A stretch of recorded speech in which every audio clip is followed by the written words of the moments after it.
I was always like such like an odd kid with the creativeness. Like me and my friends have been making short movies, and like my career path before this in like 10th grade, I was so dead set on making comic books, doing something creative.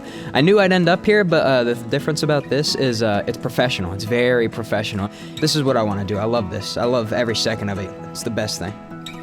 That's Sebastian Alarcon, fresh out of high school and already directing a documentary. He's part of the Youth Film Lab, a 3-week intensive boot camp for area teens orchestrated by the Woodstock Film Festival for the past 7 years. The films these teens produced this past summer will feature alongside a full slate of independent and studio films, panel discussions, and celebrity appearances at this year's Woodstock Film Festival later this month.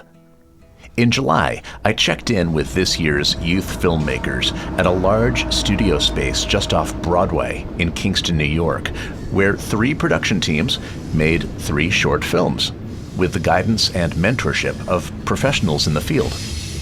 Professor Greg Bray welcomed me to the building. Sure, so here we are at the Center for Photography Woodstock in Kingston, New York. We're at the 7th annual Woodstock Film Festival Summer Youth Filmmaking Lab. So right now we got a group of young people upstairs, ages 14 to 17, divided into 3 groups who will be making films over the next few weeks, which will premiere at the Woodstock Film Festival this October.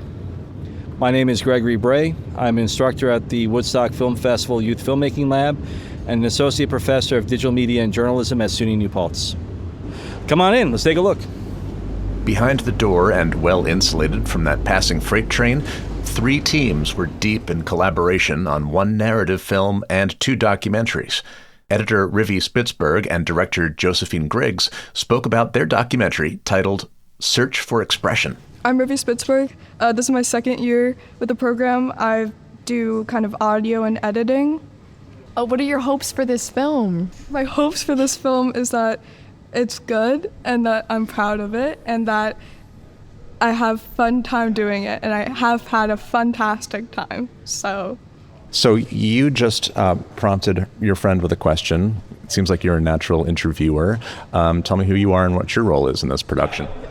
I'm Josephine Griggs. I'm directing the project. My hope for this project is really just for people to connect to it and to see that there are people out there who care about the arts and who want it to grow and flourish. And I hope people just take something away from it. That's what I hope.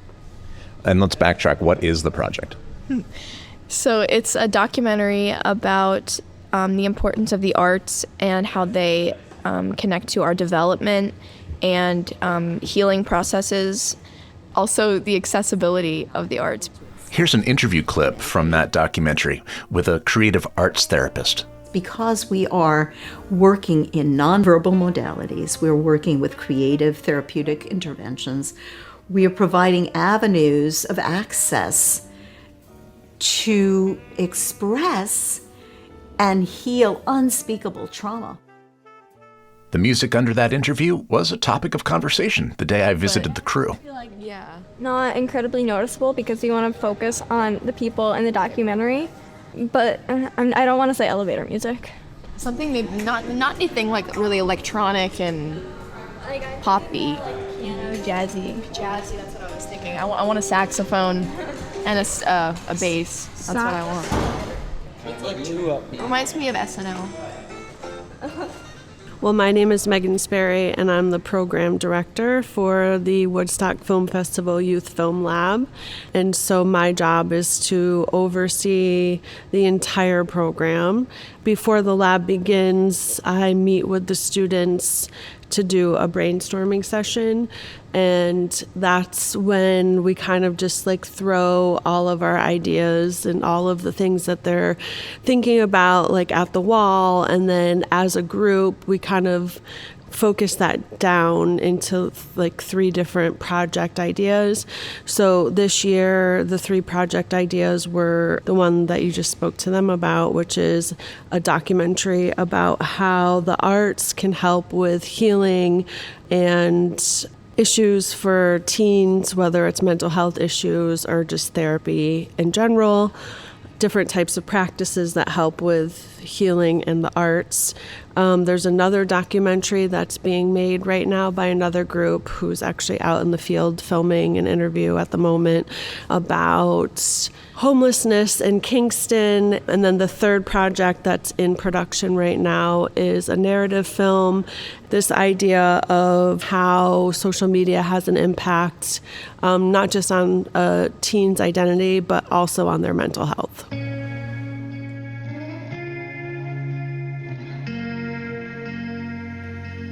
The lab runs every summer for 3 weeks in July. And the way that we break it down is doing this pre-lab brainstorming session so that when we meet on day one, we really do hit the ground running, because the students have already chosen what their topics are and what the genre is and like what the format is. So week 1 is dedicated to pre-production, week 2 is dedicated to production, and week 3 is post-production. So they have 3 weeks to make a short film.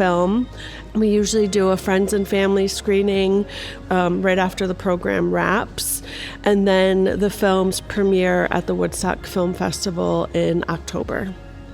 How do students find out about this, and what's the process for applying and being a part of it? Sure. So each year we have to apply for funding, and then once we know we've secured the funding for the next year, we put out a call through the Woodstock Film Festival website, through social media, through community orgs and partners, and there's an application process, and then we set up interviews with all of the applicants.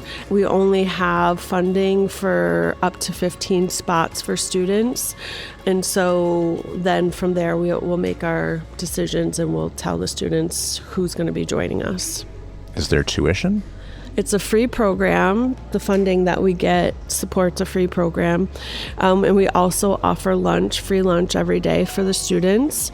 And we really do prioritize students that are in Kingston and the local high schools. And yeah, it's really fun. On the other side of the room, a narrative crew has built a teenage bedroom set where part of their film Art Block takes place. Their instructor, David Becker, returns to the Catskills each year to be a part of this experience. Bedroom shot we can possibly get that don't involve people. Yeah. I have a couple I want to do. My name is David Becker, and I'm one of the instructors here at the Youth Film Lab. And this is, I think, my 5th year out of the 7 years being an instructor. And it's been, really cool to see the collaboration, how everyone's ideas are part of the final script, and everyone's doing a crew role that they wanted to do. So we have 2 cinematographers and a sound person, and we have a couple actors. And we have a shot list with 80-something shots on it, so we're working our way through that, and it's been going really well. Here's a clip from that film. Hey there, how's the painting going? Paintbrush. I need a paintbrush. Oh, well, fortunately for you, we have a bunch of them right here.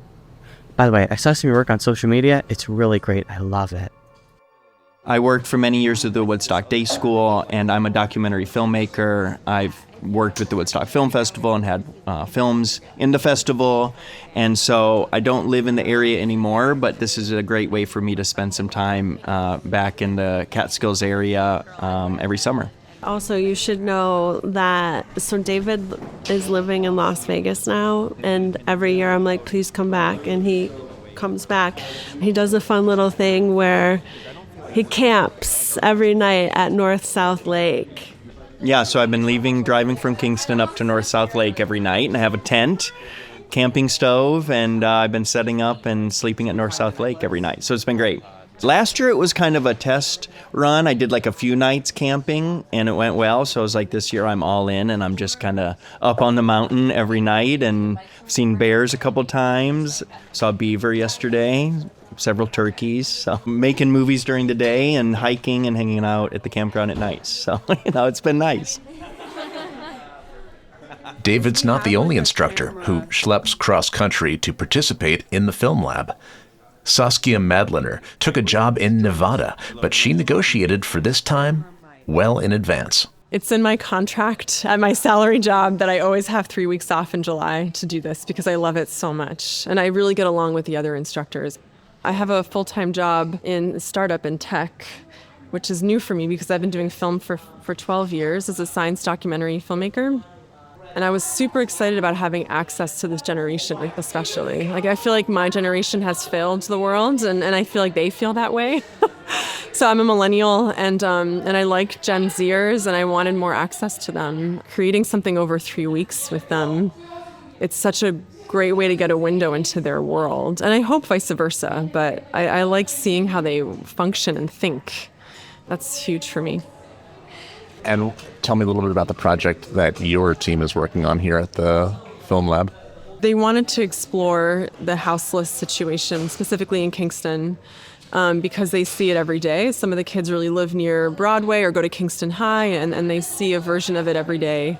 So we talked about honing their idea and their project, and so they have a great concept that they're exploring. And we've already interviewed a homeless couple, and that's something I've never done before. Having a camera or a microphone and a project gives you license to interact with people that you normally wouldn't have an opportunity to do that with. So it's not only the filmmaking experience, it's also life experience and interacting with different populations, right? Exactly. It's access, and it's a huge privilege. It's a golden key that you don't have otherwise. And I think I made that pretty clear in the beginning, because they were concerned about exploiting people in a difficult situation. And so I said, this is also an opportunity to give voice to the voiceless, and I think they're learning the power of the camera. Yeah, they're learning what that power is. I was sleeping in a linen truck over at Diego's parking lot one night because I didn't feel like I could get inside safely. Meanwhile, my street bro, Jose, his brother froze to death in a tow truck 2 vehicles away. I lived through it. That poor dude didn't. Hi, my name is Sebastian Alarcon. I had learned about this project because, I don't know, my teachers were kind of worried I wasn't going to do anything with myself. So I told them I like movies, and they threw this my way. And for the past week and almost a half, we've been working on a short film with my good buddies here, talking about like the similarities and differences, like just the people of Kingston, So we got the voices of the homeless there. We've got the voices of people from uptown, and we got a legislator. So we've got big power and pull with what we're doing. But this experience has been the best, and like in the 3 weeks, I think this is like the best learning format there is, because they just kind of threw us together. They had 2 people who knew what they were doing, but we were completely clueless, and we've kind of touched every role, like very good as a team, solid. I think the experience has given me, more than I could have asked for. I'm so happy it turned out this way.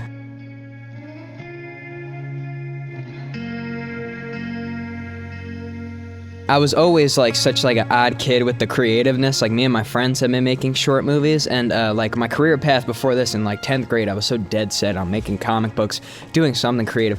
I knew I'd end up here, but the difference about this is it's professional. It's very professional, and when you're working with people who want to do something like this, it's very like how you say, stereotypical for like a writer or someone be like, I'm gonna make 10 books, and they never do anything, and like I'm gonna make 5 movies, but you never put it into production, you never finish your screenplay. With people here, it shows me, if you really put the pedal to the metal, meet people that have the same views as you, and just be ready to be embarrassed sometimes. Like I had no experience coming into this, and there were people here that amazed me, like still, people from my team to people like around me, just the professionalism, the experience. And this kind of showed me, this is what I want to do. I love this. I love every second of it. It's been 95 degrees and we've been out there just talking to random people that don't want to talk to us. I love it. It's the best thing. I've been in Kingston for 49 years. That everything is getting more expensive. The rent is really very high. Kingston is a beautiful place. It got a couple stuff that you could do up in it. Like you said, with the businesses that's opening, there's many new places to go to. So it's definitely building, revitalizing, they call it. I asked instructor Greg Bray. As a professor at SUNY New Paltz who teaches this kind of thing to college students, what's this experience like for you with younger students who have an interest in this field? Well, I would say the difference between teaching at SUNY New Paltz, the media production classes there, and teaching here, first of all, the students I typically see are seniors working on their capstone projects at SUNY New Paltz, ages 20 to 22, and many of them are looking to get out into the world. So it's a real doubling down on the professional skill set, technical skills, storytelling skills, networking, and really trying to make sure that they're ready to jump into the professional pipeline. And here, the stakes are different in the sense that they're younger people. Many of them are exploring their interests. Many of them are, looking to develop some skills, but also make sure that they're ready for either entry level in profession as they get a little bit older, or looking to do things that will be meaningful on their college applications.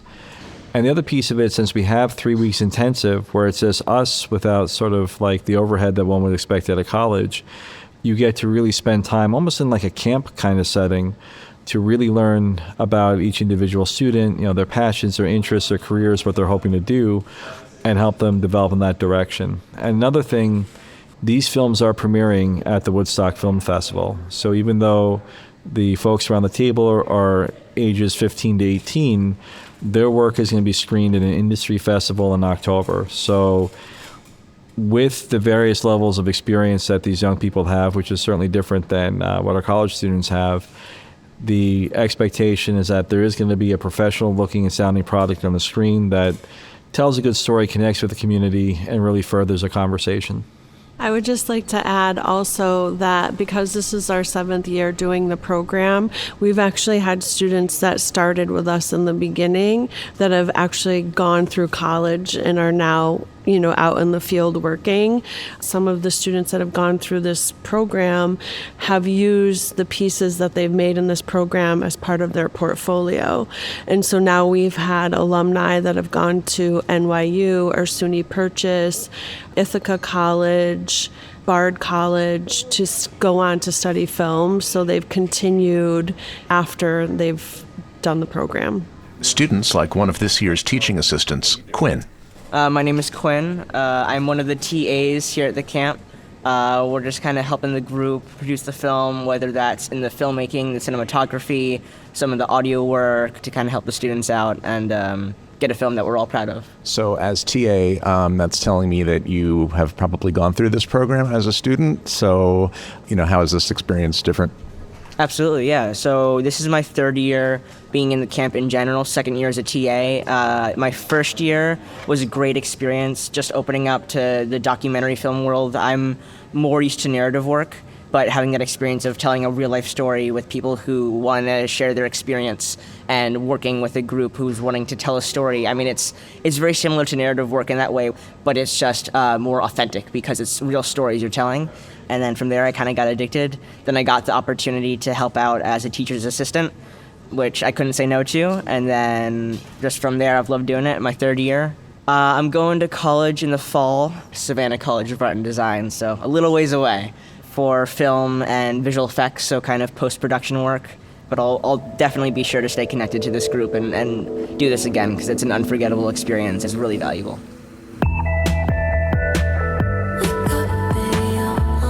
You can watch all 3 Youth Film Lab projects at this year's Woodstock Film Festival.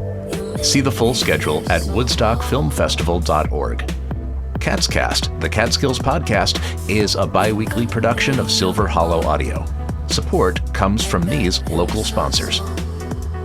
Located in historic Woodstock, Ulster Savings Bank is a proud supporter of this podcast. Visit them at 68 Mill Hill Road, call them at 845-679-8434, or online at ulstersavings.com. Member FDIC, Equal Housing Lender. CatsCast is sponsored by Briars and Brambles Books, the go-to independent book and gift store in the Catskills. Located in Wyndham, New York, right next to the pharmacy, just steps away from the Wyndham Path. Open daily. For more information, visit briarsandbramblesbooks.com or call 518-750-8599. Thanks also to the Mountain Eagle and to you, our listeners.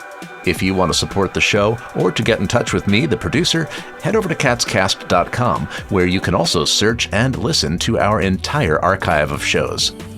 Our production intern is Olivia Sipple. Transcription by Jerome Kozlowskis. I'm Brett Barry. Thanks for listening, and we'll see you next time.